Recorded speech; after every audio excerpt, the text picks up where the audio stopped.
Hello everyone and welcome back to my kitchen. So pretty much I kept saying I wanted to do other things on my channel besides makeup, and I kind of figured out that the only other thing I love doing is cooking and baking, hence why I need to work out a lot, because that's all I do. So what I thought I'd do is basically just start doing cooking videos on my channel. Basically anything that I pretty much make. When it comes to baking, I'll follow a recipe, but I'm one of those people where like I will read a recipe book to make something savory or like a meal sort of thing, right? But then I'll just go off and do my own thing based on that. Like I mean I can if I want to, I just choose to not follow recipes at all for the most part. Like I know there's like so many other like cooking channels out there, but this is very much a basic, a 22-year-old in her kitchen making things in like the simplest way possible. So like if you're a student, if you're a complete kitchen phobe and you don't like to cook or anything, it's pretty much anybody can do it. So yeah, I mean I'm really sorry about the quality of this because I'm in my kitchen. It's like I don't know, it's winter in England and it's like probably 6 o'clock at night, so it's incredibly dark and I haven't got a ring light to put behind that thing yet, so we're kind of stuck with this for now. But hopefully you like it, and if you want more of these, like, you know, just let me know and I'll keep doing them pretty much. So today what we're actually gonna make is we're gonna make like one of my favorite things that I make, and everybody that has had them has fallen in love with them, and they're triple chocolate chunk chocolate orange cookies, right? Only thing is I forgot to buy an orange, so we're kind of gonna cheat it a little bit. So if you want to see how I basically make like the easiest chocolate chip cookies you will ever make, let's go. So the first thing that I've actually done is my oven. I have it preheating, and what I've done is I've put my baking tray, I've lined it with just parchment paper, and I've put it in there while the oven's heating. What that does is it will give the cookie, like the bottom of the cookie, a really crispy bottom, and then you get like a really fudgy, gooey top of the cookie. I mean, I personally really like that. That's my favorite way of doing it. If you don't want a crispy bottom on your cookie, then don't do it. And I would recommend a hand mixer or a stand mixer. I've done this recipe with a wooden spoon. I couldn't feel my own for 2 days. So I would highly recommend one of these, and it just saves you so much time, because you'll see when I finish yapping along and, you know, post-production me, it's gonna be like a short video. Thank God there was nothing in that. So in this bowl, I've just got 200 grams of softened butter. I left mine out. I bought it last night when we went to the grocery, and then I just basically left it out on the side, so it would just be literally warm or room temperature. So pretty much if I stick my finger in it, ooh, like I don't think, can you see that? Like the imprint is still there, but it's not like gloopy and falling apart, pretty much, which is pretty much what you want. Ideally, when you're baking, you want everything the same, like basically at the same temperature. My mama actually taught me that one, just because it helps everything, you know, come together a lot easier. I didn't follow that, and I forgot to take my eggs out, so we're gonna ignore that part for now. Cool. What I've also put in there is I measured out 300 grams of soft brown sugar. I'll actually put a little like recipe card up on the screen, and I'll put everything that I've used in the description box. I should put a link actually saying that something. So in here there's actually 200 grams of soft butter, unsalted by the way, and 300 grams of soft brown sugar, or light brown sugar, whichever one you call it. If you wanted to make it really rich, you could, depending on how rich you want it, you can either swap out 100 grams of the soft brown for dark brown, or do like, you know, 250 soft brown, 50 dark brown. I've done that, and they taste it divine. Also they kind of get like, because dark brown sugar has more molasses in it, they get like really, really sticky and chewy and goodness. So we're gonna put that in here, in this bowl, and then with my little hand mixer, we're gonna basically cream it together until it gets really light and fluffy. You'll see, essentially, it will look like, how do I describe it? It'll be a really pale brown color, is what it turns out to be. I'll show you anyway, but plenty time. Right, so I'm gonna, if I can get a spatula, I'm just gonna scrape on the side of the bowl real quick. It's not like a cake where you have to scrape it down to make sure everything is like incorporated in it. I'm just doing it because I'm about to show you the inside of my bowl and I don't want it to look messy. So essentially, I can't keep things up.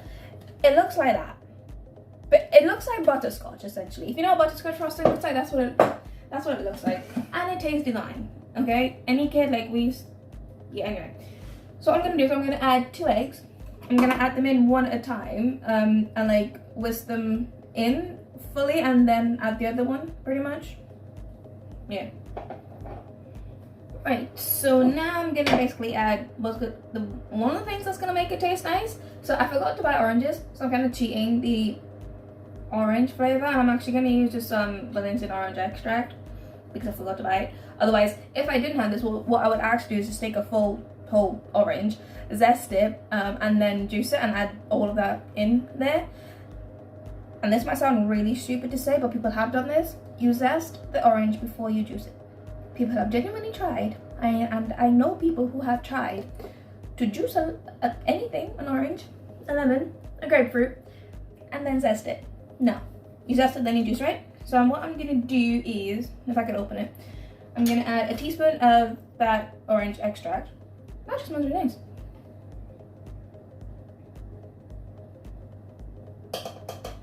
And then I'm gonna add a teaspoon of really good vanilla extract, and this is the kind from back home in Trinidad. So if my mum is seeing this, she's probably gonna yell at me at this point because she's gonna see me using the vanilla extract, and I'm sorry. So in this bowl, I have 300 grams of self-raising flour, 80 grams of dark cocoa powder, like the darkest, like prettiest Dutch process you can have, and a teaspoon of baking soda. What I'm gonna do is I put it through a sieve and sift it in to my like egg and butter and sugar and flavoring. You might need to do it in 2 bars like me. That's what I'm gonna have to do. I'm gonna sift it in. I choose to sift things in whenever I'm baking. I don't even know why. I think it just makes it easier, and I just prefer it. So yeah, I have to do it in 2 batches. But if you have a big enough sieve / bowl, you don't need to. Put that in there and sift it through. And I'm making a mess, but that's okay. And anything that's left in the bottom of it, just like run it through it. And what I'm gonna do is I'm not actually gonna use that hand mixer anymore at this point. What I'm gonna do is I'm gonna switch back to my spatula and just kind of fold it in and mix it in. Just because this does get incredibly thick.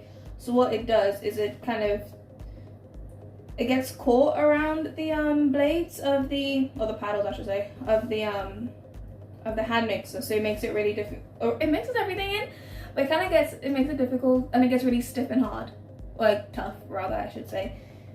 Just be patient. I'm just gonna like mix it in, and you'll see it kind of does its own thing, and then you'll realize why I didn't use the hand mixer for it. So I'm just gonna mix this, and then when I come back and add like the most amazing part of these entire things.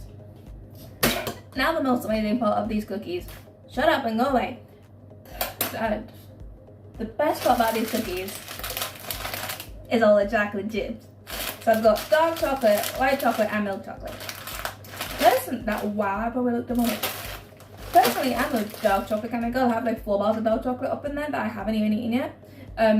So you know, you can basically substitute these for whatever you want. If you want to be that horrible person and put like, you know, cranberries and raisins in it, do it if you want to. Or, you know, keep it all milk, or white, or dark. Not gonna lie, in saying that, I actually wouldn't mind putting nuts in these. Or trying to make these into like a Christmas cookie with like some cranberries and like some white chocolate, and like, that would actually be banging. Yeah, so I'm just gonna basically, because so this is what it essentially looks like, the batter. Like, it's incredibly thick and heavy. It's not even dropping off my spatula. Like, that's why I wouldn't use the hand mixer. And then by the time you mix these in, it gets even heavier, but it's so delightfully delicious. We're just gonna dump, these are like the ones from Sainsbury's, like the basic ones. They're like 100 grams each. So basically I'm gonna put 300 grams of chocolate chips in that cookie. Yeah, basically the same amount of flour, the same amount of chocolate chips that is going in. Be patient and just take your time, otherwise you're gonna get chocolate chips flying everywhere, and I have done that before. I've basically just tipped the whole thing and I've just been chocolate everywhere. which isn't fun to clean up. Let me tell you that right now. So just take time, fold it in, and you'll see everything. You just basically, and the reason I love these cookies, right? Oh, actually I spill them.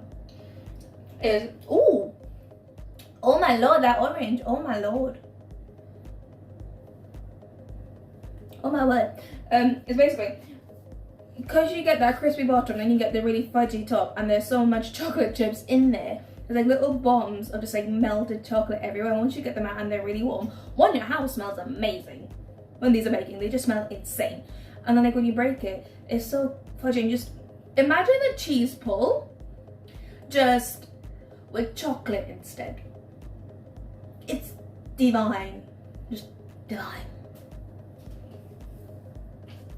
And basically, when you can't be asked to, sorry language, to mix no more, we start to spin out. Another reason why I didn't like use the hand mixer to put these in is to make these in is because I find personally, like when you're adding anything to like a cake or a cookie or a muffin or something like chocolate chips, nuts, sprinkles, anything like that, using a mixer kind of breaks them up. And I don't really want that. I want to see my whole little chocolate chip in there. I want to see my whole teardrop chocolate chip, please. That's why I did it. But completely up to you. The world is your oyster. And I'm way too weird for 6 o'clock at night on a Friday night. But what's a better Friday night than making chocolate chip cookies that I'm not gonna eat? So yeah, basically, get 2 spoons. What I'm gonna do. If you have an ice cream scoop or some sort of like measurer, great. But these are cookies, like nobody really cares how big they are. I mean, you can, I have done, put that on one massive tray, just made one giant cookie and just cut it up if you really wanted to. I'm just gonna use 2 spoons and like measure out that way I make my cookies. I'm not exactly gonna try and get them perfectly circular. However they come out, they come out. They do spread a little bit, and this does make like up to 15 cookies if you wanted to. So I'm spreading mine across 2 trays. So you kind of put like enough space on them. I aim to get like 6 on a tray at most. So you know, do your thing, boo. Right, what I forgot to mention is this makes like 15 pretty big cookies. Like I'm not gonna show you right now because that's a very hot tray and I'm not risking it toppling over. But you get like some big old chunky mama cookies. I'll show you when they come out. So I'm gonna bake them, how much? Right, this is the part that I'm not entirely sure at, and that's what we're just gonna guess on this, right? I usually put it in at like 170-ish. I did have the oven preheating at 250 before, and then I drop it down to like 170-ish, and I put them in for 12 minutes. I checked them at 10 because sometimes, I don't know why, it just is baking, things happen.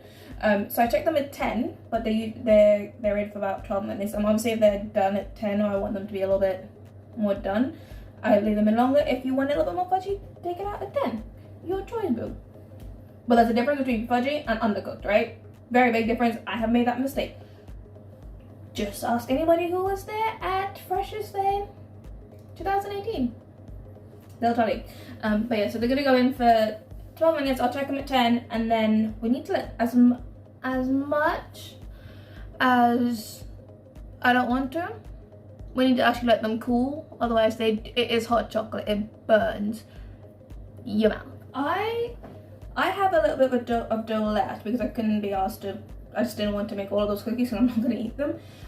What that does do though is it freezes really well. So what I'm going to do is just put it out onto some cling film, wrap up real tight, seal up the ends, wrap up in some foil, and just stick in the freezer, and then whenever you want, you have cookies. And again, bake them for the same amount of time. This time I wouldn't check it at 10. I just leave it in for the full 12, and then you have delicious cookies whenever you want them.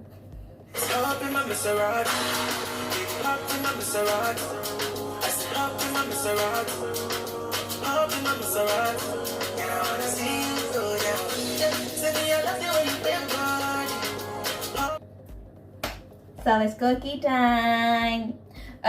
I put mine in, actually, I had them in for like 13 minutes.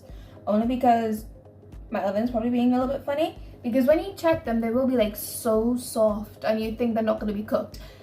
What I learned the hard way about cookies is you gotta let them cool, because when they cool, they're really not. I once baked my cookies so long they turned into snap cookies. So I let them cool for like 10 minutes, I think. 10 minutes? Yeah, 10 minutes. So, ooh, chocolate. Alright, and this is one of the smaller ones. But when you break it,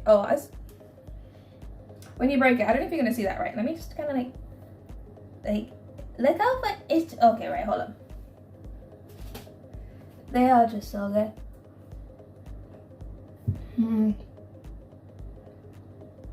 That is divine. Literally, they're just so good.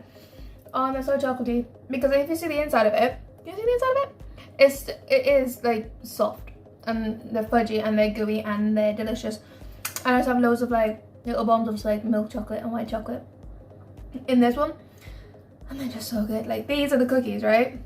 If you want to impress the parents, you want to impress somebody, you want to make somebody fall in love with you, you want to make them and then just sit on the couch under a duvet with some red wine, watch a film, have a nice, great self-care day and fall in love with yourself, which quite frankly is much more important. These are the cookies to do that. Or if you just want to eat your feelings, and that too. I mean, it's a pandemic, where are we gonna go? And it's winter, it's bulking season anyway, so. But yeah. Hold on.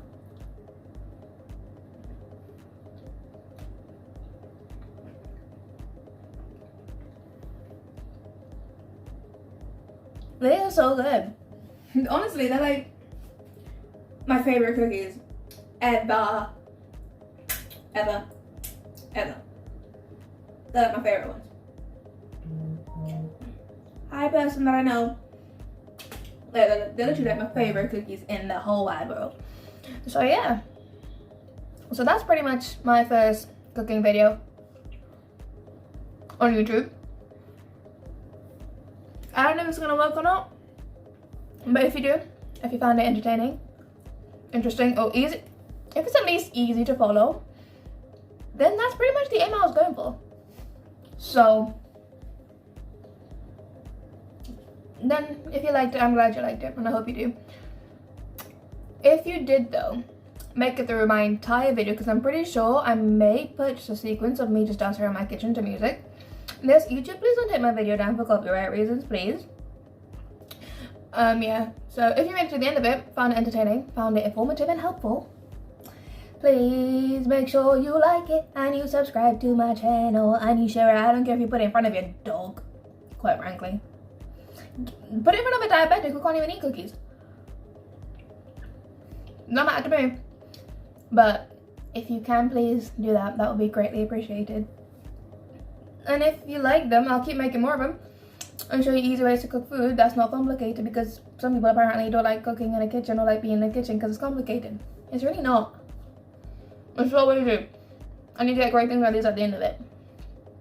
Like my timer on here, it's right now like almost an hour, right? But that's purely because I had it playing the entire time I was procrastinating, dancing around my kitchen, cleaning, and other things. Like the actual video itself probably isn't going to be more than 15 minutes, if that. And the longest part of actually making those cookies was baking them and letting them cool. So it's really not that difficult. And so if you did like it, let me know. If you try it, let me know if you please. Please let me know if you try it. My house smells so good right now because of like the orange in this. So let me know if you make them, let me know if you like them. I'll see chocolate cookies on everybody's thing. But play around with the fillings. Swap out the chocolate chips with something else. Either cranberry or white chocolate. That's a great Christmas combination. I'm gonna start eating these now. But if you did like it, let me know. If you made it to the end of this, thank you for staying with me until the end of my video. You didn't have to, and you did, so I'm very grateful for that. And I will see you on the next one, angels. Bye.